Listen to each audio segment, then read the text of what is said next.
Hello everyone, आशा है कि आप सभी अच्छे होंगे, आपकी फैमिली वाले अच्छे होंगे। ऐसे तो आज का लेक्चर थोड़ा स्पेशल लेक्चर सीरीज में जो सीरीज 1 का लेक्चर है, तो ये स्पेशल लेक्चर सीरीज हमने इसलिए स्टार्ट की है ताकि हम जो करंट बर्निंग टॉपिक्स हैं उनके ऊपर हम डिस्कस कर सकें, ताकि आपकी अंडरस्टैंडिंग जो अभी एट प्रेजेंट में चल रहा है कोविड-19 इसके प्रति बन सके। जैसे कि चीज़ें समझ में आ सके कि एक्चुअली में ये है क्या और कौन कौन से सिम्टम्स हमें आते हैं और हमें कौन सी प्रिकॉशंस पूरे टाइम पे रखनी है। तो यहाँ पे आप देखेंगे कि सबसे पहले लास्ट जो अप्रैल का मंथ था वो काफ़ी टफ मंथ था मेरे लिए। ऐसे उस टाइम मैं कोविड पॉजिटिव हो गया था और तो 10th ऑफ अप्रैल को सबसे पहले इनिशियल सिम्टम्स मेरे जो आए थे इनिशियल फर्स्ट और सेकंड डेज में, ऐसे बिफोर द फीवर, वो मैं आपको बता रहा हूँ। That is the nose sensation. Nose में थोड़ा सा अजीब सा लग रहा था, ऐसे कि something is running in my nose. So उस केस में क्या करना है कि आपको ऐसा जब आप ब्रीदिंग करेंगे तो उस केस में आपको पता चलेगा कि कुछ आपकी नोज में कुछ प्रॉब्लम है। ऐसे जो रेस्पिरेटरी ट्रैक है अपना पूरा, ऐसे उसके अंदर कोई न कोई आपके मिस्टेक है। तो उस केस में आपको अजीब सा सेंसेशंस दिखाई देगा। That is very uncomfortable actually. और उसकी वजह से ये भी पॉसिबल है कि आपकी आईज जो हैं उनके अंदर वाटर एक्सप्रेस हो या फिर वाटरी आईज जिनको हम बोलते हैं, वो भी इस टाइम आप फील कर सकते हैं। तो 10th ऑफ अप्रैल को ऐसा हुआ। फिर इमीडिएटली इवनिंग के अंदर मेरे को ऐसा लगा कि शायद हल्का हल्का फीवर सा, माइल्ड फीवर जिसको बोलते हैं, वो मेरे हुआ था उस टाइम में ऐसे। और ओवरनाइट के अंदर ही आपको पता चलेगा कि आपकी वॉइस जो है वो चेंज हो चुकी है। और कोई आप जैसे मैं किसी से फोन पे बात कर रहा था तो भी वो बता सकता था देख के कि आपकी जो है वॉइस चेंज हो चुकी है ऐसे। और घर पे ऐसे मम्मी से बात करें या पापा से बात करें किसी से भी, तो वो आपको इजीली डिस्टिंग्विश करके बता सकते हैं आपको कि आपकी वॉइस जो है वो पहले जैसी नहीं है। तो ये सिम्टम्स जो थे, जैसे कि नोज सेंसेशन है, उसके अलावा फीवर है, उसके अलावा वॉइस चेंज है, ये सिम्टम जो थे वो मेरे को first day 10th of April को देखने को मिले थे। नेक्स्ट जो डे थे 11th अप्रैल को, इमीडिएटली मेरे हाई ग्रेड फीवर आया था। अप्रोक्सीमेटली 102 फ़ारेनहाइट का जो है वो मेरे फीवर आया था। और उस फीवर के अंदर ही इमीडिएटली मेरे को ऐसा फील होने लग गया था कि पूरी बॉडी पेन कर रही है। और जो स्पेशली जो जॉइंट्स आपके, जैसे कि फिंगर्स हैं और आपके यहाँ से जॉइंट्स हैं, इस जगह से जॉइंट्स हैं, इन जॉइंट्स में मेरे पेन होना स्टार्ट हुआ था, जैसा आपको चिकनगुनिया या दूसरी फीवर्स में पता चलता है। तो उन फीवर्स की वजह से फिर आपकी बॉडी एकदम से टूट जाती है। मैं पूरे दिन मैं बेड रेस्ट पे रहा था और पूरे दिन मुझे ऐसा लग रहा था कि जो जितना ज्यादा वेट अगर मेरे पैर पे आप डाल सकते हो तो आप उतना मेरे पैरों पे, हाथों पे उतना वेट डाल दो। और उस केस के अंदर फिर आपको लगेगा कि कंटिन्यूअसली कोई हाथ पैर आपके दबाता रहे। तो 11th ऑफ अप्रैल को ऐसा लगेगा। और उसके बाद में 12 से लेके 16 की जर्नी जो है वो थोड़ी सी और कॉम्प्लिकेट हो जाती है। आगे जाके आपको हेडेक होने लग जाता है। तो अजीब सा हेडेक आपके होता है और वो थ्रू आउट द ब्रेन रहता है आपके, इस साइड भी और लेफ्ट साइड में, राइट साइड में, और बीच में अजीब सा हेडेक होता है आपके ऐसे। और जो मैंने कभी भी फील नहीं किया था। ये जो नोज सेंसेशन हुआ था यहाँ पे, वो मैं आज तक मेरे को कई बार जुकाम लगी है लाइफ में ऐसे, बट ये जो नोज सेंसेशन जो कोविड में हुआ था ये मुझे कभी भी फील नहीं हुआ। तो इसका मतलब है कि नोज सेंसेशन जो होता है वो कोविड का मे बी डिफरेंट हो सकता है as compare to the normal cold and fever.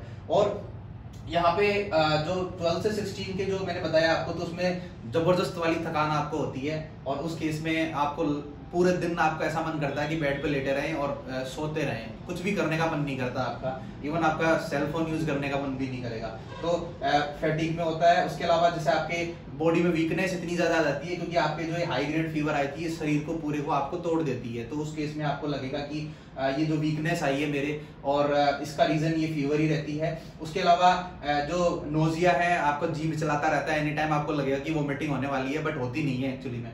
और बहुत रेयर केसेस में होती है जिनके कुछ ज्यादा ही प्रॉब्लम रहती है। बट मेरे को लग रहा था कि वोमिटिंग होगी, बट जो थ्रेशोल्ड स्टिमुलस होता है वोमिटिंग का, कि अब बस हमें भागना पड़ेगा बाथरूम के साइड में और वोमिटिंग करने के लिए हमें जाना पड़ेगा, तो वो वाली फीलिंग इसमें मेरे को नहीं आई। बट हल्का हल्का आपको लगता रहता है कि जो डिजीनेस है और नोजिया बार बार जीभ चलाता रहता है पूरे दिन ऐसे आपका। और उस केस में loss of taste and smell जो थी वो मेरी 12 से लेके 16 के बीच में टोटली चली गई थी। और totally disappearance of the loss of taste and smell.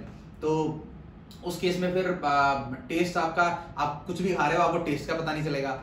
और चाहे कितनी चटपटी चीज खा लो, मैं मैगी खा रहा था उस टाइम में ऐसे, क्योंकि मुझे लग रहा था शायद मैगी खाने से मुझे पता चलेगा कि टेस्ट कैसा है, बट वो मैगी का टेस्ट भी आपको पता है कितना शार्प रहता है, थोड़ा तीखा रहता है, बट वो टेस्ट भी मुझे इजीली पता नहीं चल रहा था। उसके अलावा आप घर में जो गार्लिक पेस्ट होता है जिसको अपन कई बार यूज करके उसमें सब्जी, जो आप घर में सब्जी वगैरह बनाते हैं उसमें आप डाल के खाते हैं, तो गार्लिक पेस्ट का टेस्ट भी आपको इसमें उतना माइल्डली, उतना शार्प टेस्ट आपको पता नहीं चलेगा। और लेकिन इसमें हल्का हल्का आपको फील होगा कि हाँ ये हो सकता है कि गार्लिक हो, बट एग्जैक्टली टेस्ट आपको कोई भी चीज का नहीं आएगा। तो जैसे ही loss of taste and smell आपके जो मेरे हुई थी उस टाइम में ऐसे, उस टाइम मेरे बालकनी में बहुत सारे पॉट्स लगे हुए हैं, तो उनमें एक जो मोगरे का पौधा जो है वो मैंने वहाँ से मैंने एक फ्लावर पिक किया और उसको मैंने स्मेल करके देखा, मुझे बिल्कुल भी स्मेल नहीं आई उस केस में। और वो जितनी आप चाहे नोज के एकदम टच कर लो ऐसे, उस टाइम भी आपको स्मेल वो नहीं आएगी। और फिर मैं वापस मेरे रूम में आया, मैंने जो एकदम पंजेंट डिओ जो रहता है स्मेल, तो वो डिओ मैंने इतना सारा मेरे हाथ पे यहाँ पे छिड़का और नोज के पास लेके आया। आई वॉज सरप्राइज्ड कि बिल्कुल भी मुझे इस केस में मुझे बिल्कुल भी स्मेल नहीं आई उस डिओ की। तो तब मुझे पूरी तरह से लग गया था कि हाँ ये सारे कोविड के सिम्टम्स हैं। और इसी डेट को ही 10 अप्रैल को ही मैं कोविड पॉजिटिव पाया गया था। उसके बाद में 17 से 24 को जो मेडिसिन दी थी ऐसे, इस टाइम तक मैं यहाँ पे मैं पैरासीटामोल और जो सिंपल मेडिसिन होती है वो मैं लेता रहा। लेकिन फिर मैंने जैसे मेरे loss of taste and smell start हुए, तो इसके जस्ट बाद में मैंने फिर जो डॉक्टर की प्रिस्क्राइब्ड मेडिसिन वगैरह रहती हैं, आजकल क्या कर रहे हैं सभी डॉक्टर्स जो कोविड-19 के जो पेशेंट्स हैं उनके लिए एक स्टैंडर्ड टाइप करके रख रहे हैं अच्छे सुंदर लेटर्स में। तो उसी जो प्रिस्क्रिप्शन स्लिप होती है उसी को वो आपसे शेयर कर देते हैं PDF पे, तो आपके व्हाट्सएप नंबर पे या ऐसे करके। ऐसे हॉस्पिटल नहीं जाना है इस केस में आपको। हॉस्पिटल अगर आप गए तो उस केस में आपके एंजाइटी अटैक आ सकता है दूसरे पेशेंट्स को देखते हुए, ऐसे कि अरे उसको सांस नहीं आ रही है, किसी की ऑक्सीजन खत्म हो गई है, कभी कुछ हो रहा है। आपको पता है अपने देश में इस टाइम कंडीशन बिल्कुल भी सही नहीं है हॉस्पिटल जाने के लिए। ऐसे कुछ ऐसे केसेस भी आ रहे हैं जो नाइट तक कोविड नेगेटिव हो चुके थे और उसके बाद में नेक्स्ट मॉर्निंग में उनके घर वालों को बताया जाता है कि आप उनकी डेड बॉडी ले जाइए, उनका लास्ट नाइट को वो एक्सपायर कर गए। तो मतलब ये अच्छा सडनली ये सारी चीजें होती हैं ऐसे, और ये मेरे हिसाब से सारी चीजें होती हैं एंजाइटी अटैक की वजह से ऐसे, क्योंकि आप अगर जितना इस ड्यूरेशन में टीवी देखेंगे और जितनी न्यूज वगैरह, और व्हाट्सएप यूनिवर्सिटी को बिल्कुल बंद कर दीजिए, फेसबुक यूनिवर्सिटी को बंद कर दीजिए, और जो आपके इधर उधर से फोन आ रहे हैं, क्योंकि जिनको भी पता चलेगा कि आप कोविड पॉजिटिव हो, सबके सब महाज्ञानी लोग हैं अपने देश में, तो वो सारे रिश्तेदार आपको फोन करके बोलेंगे कि आप जो है लहसुन का काढ़ा पी लो, आप जो है गिलोय का काढ़ा पी लो, आप उसमें अदरक में शहद डाल के खा लो, आप ये कर लो वो कर लो। तो ये सारी 1000 चीजें आपको बताते हैं। तो उनसे क्या है कि आपको थोड़ा बच के रहना है, नेगेटिविटी बिल्कुल भी नहीं लानी है अपने मन में ऐसे, और आपको एकदम कूल रहना है। और सबसे जो बेस्ट बात है इन सारी चीजों में से, मैंने 16 से लेके और जो मेरा 23rd था वहां तक मैंने कंटिन्यू जो लेमन जूस है उसको मैंने लिया था। और आपको करना क्या है कि एक हाफ ग्लास आप पानी लीजिए, उस पानी के अंदर और 1 या 2 नींबू उसमें निचोड़ दीजिए पूरे अच्छे तरीके से, और उसके बाद में उसको विदाउट शुगर आपको लेना है, क्योंकि sugar is not good for the covid patients. So उस केस में आपको ये चीज लेनी है, तो लेमन विदाउट शुगर आपको लेना है। और जितने सिट्रस फ्रूट्स होते हैं, जैसे कि अपने जो खट्टे फ्रूट्स होते हैं, जैसे ऑरेंज है और आपकी कीवी है, और तो ये सारे फ्रूट्स आपको लेने हैं। तो इसमें से सबसे बेस्ट है लेमन लीजिए आप घर पे आराम से बैठ के। और 17 से 14 डे के आसपास जब मेरे को 20th के आसपास मुझे ये फील हुआ था कि मेरे थोड़ी कफ आनी, खांसी आनी स्टार्ट हो गई है ऐसे। तो 20th के आसपास ऐसा लगा था कि खांसी आनी स्टार्ट हो गई है। बट मेरे अकॉर्डिंग तो जब आपको कफिंग प्रॉब्लम स्टार्ट हो जाती है तो दैट इज वो लास्ट के डेज में बेसिकली स्टार्ट होती है, जब कोविड जो है वो थोड़ा सा आपको अफेक्ट करता है या फिर जाने वाला होता है। तो अगर एलिमिनेट होने वाला होता है बॉडी से, तो उस केस के अंदर भी आपको हो सकता है कि खांसी आ रही हो। तो 20 से लेके और 23-24 तक मुझे थोड़ी सी ज्यादा खांसी आई, लेकिन उसको रोकने के लिए आपको क्या करना है कि नाइट में जब आप सो रहे हैं, तो नाइट में सबसे ज्यादा खांसी आती है। जब आप लेट जाते हो तो उस टाइम आपको चैन से सोने नहीं देती, तो उस टाइम में आपकी नींद नहीं आएगी, नींद डिस्टर्ब होगी, तो आपकी बॉडी रिकवर नहीं कर पाएगी उतनी जल्दी से। तो आपको करना क्या है कि जब आपको बहुत ज्यादा एक्सेस में खांसी आ रही हो ना, तो उस केस में आपको कफ सिरप सिरप सब एक साइड में रखो, उनको आपको ज्यादा लेना नहीं है। जितनी ज्यादा मेडिसिन लोगे आपकी बॉडी में उतना ही एडवर्स इफेक्ट करेंगी।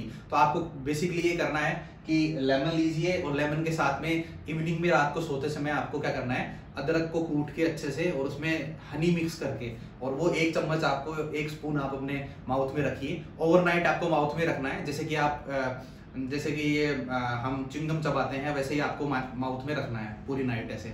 और फिर उसको मैं भी पूरी नाइट माउथ में जो अदरक है और हनी है उसको मैं यहाँ पे रखता था, और उसके बाद में मॉर्निंग में फिर वॉश बेसिन में जब मैं ब्रश करता था तब उसको मैं फ्लश आउट करता था। तो उस केस में ये सारा रहता है। आपको मतलब एक चीज ध्यान में रखनी है कि जो लेमन है विदाउट शुगर आपको लेना है, ऑरेंज है वो आपको लेने हैं, और उसके अलावा जो शहद के साथ में अदरक है वो आपकी खांसी में बहुत हेल्प करेगा, तो वो आपको जरूर लेना है। उसके अलावा जो फिर 21st के आसपास ही मुझे थोड़ा सा फील होने लग गया था बेटर, मतलब जो मेरी वीकनेस थी वो सही हो गई थी। उसके अलावा थोड़े से मैं घर भर के काम भी करने लग गया मेरे, और फिर बाद में इस ड्यूरेशन में आपके घर में ना भाई आती है, क्योंकि उसको पता चल गया कि कोविड है, तो कोई भी आपके घर में नहीं आएगा, तो डेफिनेटली आपको ही सारा काम करना पड़ेगा। तो जो साफ सफाई है और वो सब है वो मैंने 21st को करनी थोड़ी सी स्टार्ट करी थी ऐसे। उसके बाद में यहाँ पे एक चीज और है कि यहाँ पे 22, 23, 24 का जो टाइम है, तो मैंने 2 दिन और एक्स्ट्रा वेट किया। जब मुझे बेटर फील हुआ उसके बाद में मैंने 2 दिन एक्स्ट्रा वेट किया, और 23 को फिर मैं मेरा जो ये जो सैंपल है तो वो मैंने दिया था कोविड के लिए, और स्वैब करके सैंपल लेते हैं वो वाला मैंने 23rd को वापस दिया सेकंड सैंपल। और उस टाइम फिर मेरे को लकीली 24th को मेरे पास सडनली नाइट में मैसेज आया कि आपकी कोविड-19 की रिपोर्ट है वो नेगेटिव हो चुकी है।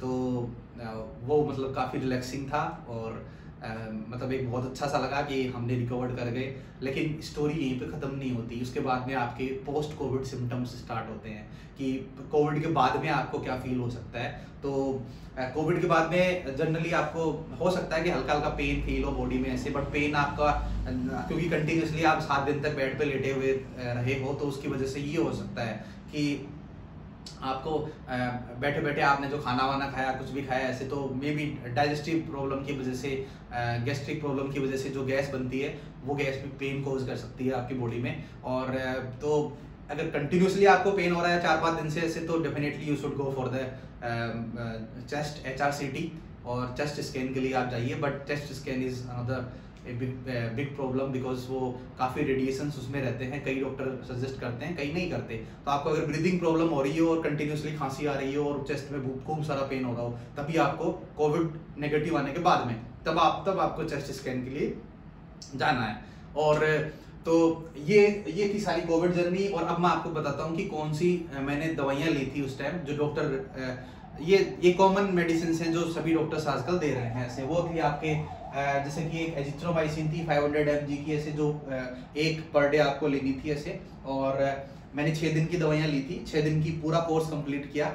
और उसके बाद में डोलो आपको तभी लेनी है जब आपके सिर्फ फीवर आए। जब मेरे हाई ग्रेड फीवर आया था 11th को, तब मैंने डोलो ली थी, और 1 या 2 दिन ही बस मैंने डोलो ली। उसके बाद में डोलो मैंने नहीं ली, क्योंकि ये 650 mg, जितनी ज़्यादा mg हाई है इसका मतलब है आपकी बॉडी के लिए वो उतनी ही हैवी रहेगी। और फिर zinc tablet immunity booster, that is Zincovit. तो जिंकोवेट मैंने ली थी, और वो भी 1 पर डे आपको लेनी है। लेकिन कई जो लोग हैं वो पूछ रहे हैं कि जिंकोवेट को कंटिन्यू कर लें, क्या पता हमारे कोविड नहीं होगा फिर से, ये तो इम्यूनिटी बूस्टर है। बट ज़्यादा जिंक आपकी बॉडी के लिए फायदेमंद नहीं है। मैक्सिमम टू मैक्सिमम आपको 1 मंथ आप ले सकते हो। वैसे मेरी बात मानो तो 15 डेज से 20 डेज के बाद में आपको जिंकोवेट की टैबलेट जो है वो बंद कर देनी चाहिए। उसके अलावा विटामिन सी के लिए एक टैबलेट आती है जो आपको माउथ में रख के कंटिन्यूसली सक करते रहना है उसको। तो वो थी लिम्सी 500 ऐसे, इसको आपने माउथ पे रख लिया और उसके बाद में कंटिन्यूसली, तो दिन में 2 या 3 में लिम्सी 500 जो है वो मैंने ली थी उस टाइम में ऐसे। उसके अलावा एक मेडिसिन ये रहती है फेबिफ्लू 1800, ये बहुत ज़्यादा अभी शॉर्टेज चल रही है मार्केट में इस मेडिसिन की ऐसे। तो अगर ये आपको नहीं मिले तो एजिथ्रोमाइसिन से आपका काम चल जाएगा, अनटिल और अनलेस आपके अंदर सीवियर कोविड इन्फेक्शंस नहीं होना चाहिए। तो सीवियर कोविड इन्फेक्शन होगा तो डेफिनेटली फेबिफ्लू जो है वो ही आपके यहाँ पे काम आएगी ऐसे। और उसके बाद में ये मेडिसिन अभी मुश्किल है थोड़ी सी मार्केट में मिलनी है ऐसे, तो बेटर होगा कि हम इन चारों पे फोकस करें। इन चारों में से भी आप डोलो जो है आपको तभी लेनी है जब आपके फीवर हो, अगर फीवर के बिना विदाउट उसके आपके बिना डोलो आपको नहीं लेनी है। तो ये मेडिसिन है बेसिकली, उसके साथ में आप लेमन लीजिए, उसके साथ में हनी लीजिए, उसके साथ में जिंजर लीजिए, एकदम एकदम कूट के उसको, और उसके बाद में जैसे अपन चाय बनाते हैं तो उस टाइम जो अदरक कूटते हैं उस तरह से आपको कूट के और 1 चम्मच पे उसके साथ में आपको हनी लेना है। तो इस तरीके से आपकी क्या है कि ये सारा जो कोविड जर्नी थी मेरी वो रही है से, और फाइनली 24 को जैसे ही नेगेटिव रिपोर्ट आई है से आई वाज वेरी हैप्पी कि चलो ये जो समय था ये कट गया। और अब जो है, अब उसके बाद में क्या होता है कि जिस दिन से आपको इन्फेक्शन हुआ था उसके आप 1 मंथ तक आप क्या कीजिए कि वेट कीजिए, उतने 1 मंथ आपको जो बॉडी में एंटीबॉडीज वगैरह डेवलप होना और बाकी चीजें डेवलप होना और जो आपका एक्वायर्ड इम्यूनिटी का रिस्पॉन्स है वो आपका 1 मंथ एटलीस्ट पूरा कंप्लीटली मेमोरी सेल्स और वो बनने में लगता है। तो 10th ऑफ अप्रैल के बाद में आप जैसे 10th ऑफ मई को आप क्या कर सकते हो, वहां पे जाके और जो आपका जो एंटीबॉडी टेस्ट करवा सकते हो कि कोविड-19 के अगेंस्ट में आपके अंदर एंटीबॉडी है या नहीं है ऐसे। और आपका मन करे तो आप जो है प्लाज्मा डोनर बनिए, क्योंकि प्लाज्मा डोनर कई सारी खबर आ रही हैं कि एक व्यक्ति ने 15 बार प्लाज्मा डोनेट किया है, इसने ऐसे किया है, बट वो आप अपनी हेल्थ के अकॉर्डिंग कीजिए। अगर आपको वीकनेस फील हो रही है, बाकी चीजें हो रही है, तो इन सब चीजों में मत पड़िए। तो ये सारा पूरा प्रोसेस था। और सबसे मैं जल्दी रिकवर इसलिए हो पाया क्योंकि मैंने 10 दिन तक टीवी नहीं देखा।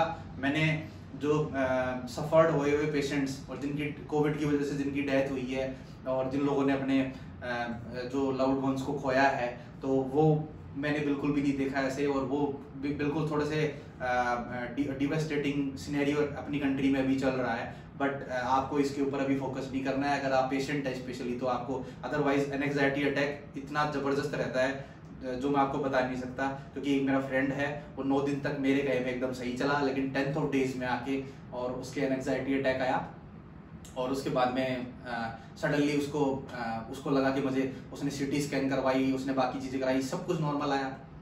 सारा खेल किसका है? दिमाग का।